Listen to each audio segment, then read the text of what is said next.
Picture this. March 12th, 1993. The American East Coast. Your calendar says spring is almost here. Daffodils are pushing through the soil in the south. But this wasn't just a late winter cold snap. This was the arrival of a monster system that would paralyze the eastern seaboard like nothing before or since. The storm of the century. From the Gulf of Mexico to the Canadian border, Americans fought against hurricane-force winds, snow that buried entire highways, and a freeze that stopped the 90s in its tracks. For those who lived through it, the memory isn't just of the snow. It's of an analog world freezing over. It's of clutching a battery-powered radio to hear Whitney Houston, hiking to Blockbuster before the drifts got too high, and discovering how quiet the world gets when the power grid fails. It began deceptively that morning. You were finishing a shift at work. You were grabbing a burger for 99 cents. Winter felt like it was history, but by afternoon, the clouds thickened into a bruised, heavy gray. The weathermen stood before chunky maps, staring at a swirling white mass that defied explanation. And on the evening of March 12th, the whiteout began. Initially, millions of Americans along the eastern seaboard, the forecast feels like hype.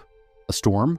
Sure. But the storm of the century? It sounds like a movie title. Yet, as the sun sets on that Friday, the temperature begins to plummet with a speed that defies logic, and the first flakes begin to fall, not drifting gently, but driven sideways by a wind that sounds like a freight train. This was the beginning of the Superstorm of 1993, and contrary to the cozy memories of snow days and hot cocoa, for those on the ground, this wasn't a winter wonderland. It was an atmospheric bomb that was about to turn the entire eastern third of the United States into a frozen war zone. To understand the sheer magnitude of what happened that weekend, you have to strip away the modern comfort of instantaneous weather apps. In 1993, meteorology was just taking a massive leap forward. 5 days prior, computer models had predicted a collision of 3 separate jet streams, one from the Arctic, one from the Pacific, and a moisture-rich stream from the Gulf of Mexico.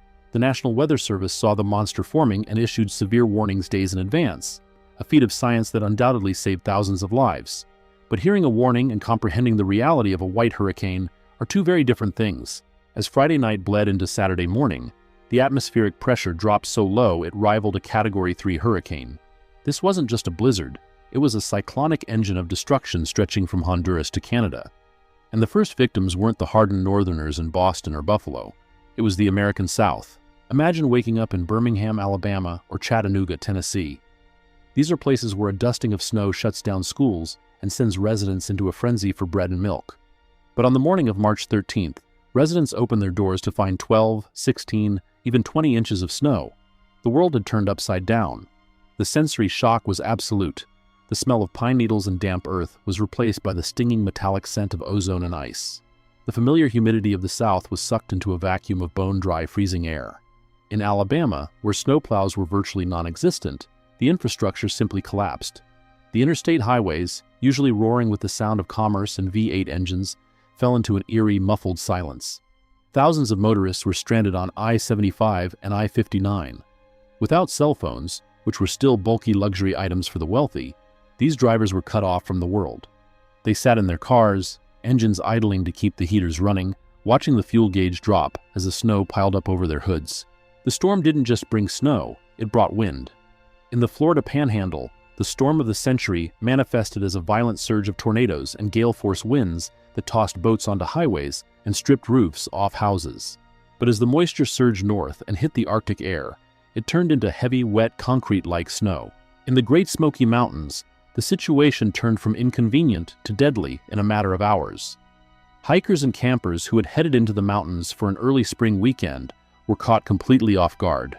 The temperature plummeted to ungodly lows, -degrees Fahrenheit, and the snow accumulated at a rate of inches per hour. Rescue helicopters were grounded, rangers were snowed in. The wilderness, usually a place of refuge, became a white trap. Back in the suburbs of Atlanta and Charlotte, the novelty of the snow wore off quickly as the reality of the cold set in. Houses in the South were built to release heat, not trap it. They lacked the insulation and double-paned glass of their northern counterparts. As the wind howled through the cracks and window frames, families gathered in living rooms, layering on every piece of clothing they owned. Neon windbreakers, flannel shirts, oversized sweaters. The power grid, weighed down by heavy ice on the lines, began to fail. First, a flicker of the lights, then the brownout, and finally, the snap of darkness. The silence that followed was heavy. No hum of the refrigerator, no chatter from the television, just the roaring wind outside battering the siding. For millions of people, Saturday, March 13th, became a test of endurance. Without the distraction of the internet or streaming services, the isolation was physical and immediate. You couldn't text a friend to see if they had power. You had to physically trudge through waist-deep drifts to the neighbor's house, knocking on their door with freezing knuckles just to share information. By Saturday afternoon, the storm was churning northward, carrying its devastation toward the mid-Atlantic and New England. But it left behind a south that looked like a different planet. Palm trees were bowed under ice. Beaches were dusted in white. The psychological impact was profound. We often think of the 1990s as a time of relative peace and prosperity, a vacation from history. But nature has a way of interrupting our vacations. The Superstorm of 1993 shattered the illusion of control.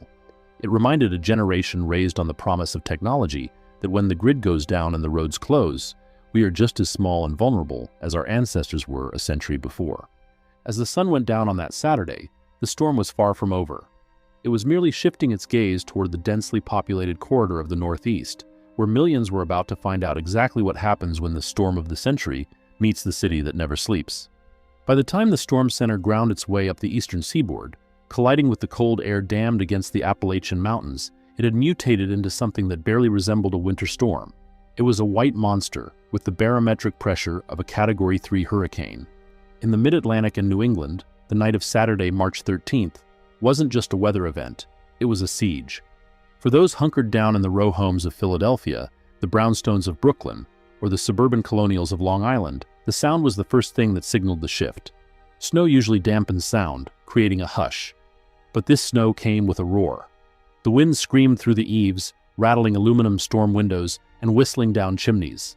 Then came the thundersnow. It is a rare phenomenon, lightning illuminating the swirling whiteout in eerie flashes of purple and green, followed by the muffled boom of thunder. It felt biblical. It felt wrong. Inside these homes, the reality of the analog age was becoming acutely apparent. Today, if the power flickers, we have a backup battery in our pocket, a portal to the outside world via 4G or 5G. We can tweet for help, check radar maps in real time, or FaceTime relatives. In 1993, your lifeline was a copper wire plugged into a wall jack. As the heavy, wet snow accumulated on the lines, weighing them down until they snapped like dry twigs, the connection to the outside world began to sever. First, the television screens would shrink to a single white dot before fading to black, cutting off the local news anchor in mid-sentence. Then, the house would plunge into absolute darkness. The silence of the furnace shutting down was deafening. You would reach for the phone, a beige or black corded model on the kitchen wall, and listen. If you heard a dial tone, you breathed a sigh of relief. If you heard nothing, you were alone. This isolation is difficult to describe to a generation born into the internet. It was a physical, claustrophobic isolation. Families gathered in the central room of the house, usually the one with the fireplace or the wood stove. This wasn't for ambiance, it was for survival. As temperatures outside dropped to single digits and wind chills hit 20 below, the temperature inside began to match it. You could see your breath in the living room. The smell of the night wasn't dinner cooking. It was the acrid scent of kerosene heaters, the dusty smell of old wool blankets pulled from the attic, and the wax of emergency candles flickering on the coffee table. Entertainment became archaic. By the flickering candlelight, families played Monopoly or Scrabble until their fingers were too cold to move the pieces. There was no streaming, no downloading. You listened to battery-powered transistor radios, tuning the dial through the static to catch the voice of a local DJ, reading out lists of closures and emergency numbers. That voice in the dark was the only proof that the world hadn't ended. When the sun finally rose on Sunday, March 14th, the eastern United States looked like a different planet. The storm had dumped historic amounts of snow. Syracuse, New York, was buried under 43 inches. The mountains of West Virginia and North Carolina saw up to 50 inches, over 4 feet of snow. Drifts sculpted by the hurricane-force winds reached the second stories of houses. Opening the front door was often impossible. You had to climb out of a window, and what you saw was a landscape frozen in time. The roads were gone. Cars were merely unrecognizable humps in the white terrain. The silence was absolute. No engines, no birds, no sirens. Just the blinding glare of the sun reflecting off a frozen world. Then began the Great Dig Out. This was a manual era, and the cleanup was a testament to sheer human exertion. Snowblowers existed, sure, but they were loud, gas-guzzling beasts that often choked on the density of this specific snowfall. For most, the tool of choice was the shovel, a plastic or aluminum scoop with a wooden handle that you bought at the hardware store for about $8. Neighbors emerged from their igloos like hibernating animals. The social dynamic of the neighborhood shifted instantly. The fences were buried, so the property lines blurred. People you hadn't spoken to in years were suddenly your partners in excavation. There was a sense of shared adversity that is rare today. You helped dig out the elderly couple on the corner, not because you wanted a social media photo op, but because if you didn't, the ambulance wouldn't be able to reach them if they fell. But the beauty of the snow hit a grim toll. The storm claimed over 300 lives, and many of those weren't from the cold itself, but from the cleanup. The heavy, wet snow was known as heart attack snow. Men in their 40s and 50s, desperate to clear their driveways, pushed their bodies too hard in the freezing air. The sound of shovels scraping against pavement became the soundtrack of the week, punctuated occasionally by the distant wail of an ambulance struggling to navigate unplowed streets. Airports were closed from Halifax to Atlanta. Every major highway on the East Coast was shut down. The sheer economic cost was staggering. Estimates later placed it over $6 billion in 1993 money. Yet for the kids, it was pure magic. Schools were closed not just for a day, but for a week. The snowdrifts were so high they could tunnel through them like prairie dogs. They sledded down highway off-ramps that were devoid of cars. For a brief moment, the relentless pace of 20th century American life simply stopped. The storm of the century had forced a hard reset on society, reminding everyone that no matter how advanced we thought we were with our fax machines and cable TV, we were still at the mercy of the elements. The blizzard of '93 was one of the last great collective experiences of the 20th century. Today, weather forecasting is precise, allowing us to prepare days in advance, and the internet ensures we are never truly cut off. We have gained safety and efficiency, but we have lost the profound pause that the storm forced upon us. We have lost the shared silence of a neighborhood buried in snow, where the only entertainment was conversation and the only notification was a knock on the door. The storm paralyzed the country, but in that paralysis, it briefly brought us together in a way that no hashtag ever could.